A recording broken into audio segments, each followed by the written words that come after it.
de-aș trăi în limbile oamenilor și ale îngerilor,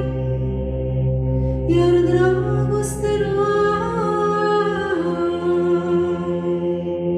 făcut-o măramă sunătoare și chimbar răsurător.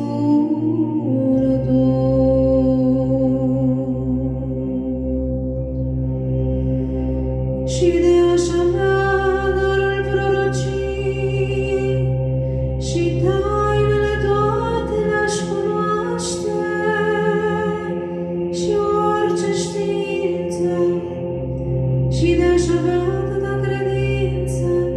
încât să muci munții, iar dragoste nu am, nimic nu sunt.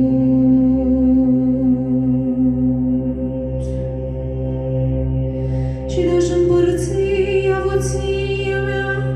și de-aș da trupul meu ca să fie ars, iar dragoste nu am, nimic nu-mi folosește.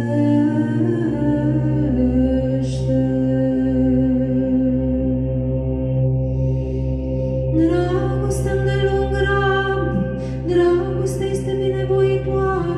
dragostea nu pismuiește, nu se laudă, nu se trufește, dragostea nu se poartă cu necuvință, nu acaută ale sale, nu se prinde de mânie, nu gândește răul, nu se bucură de nedreptate,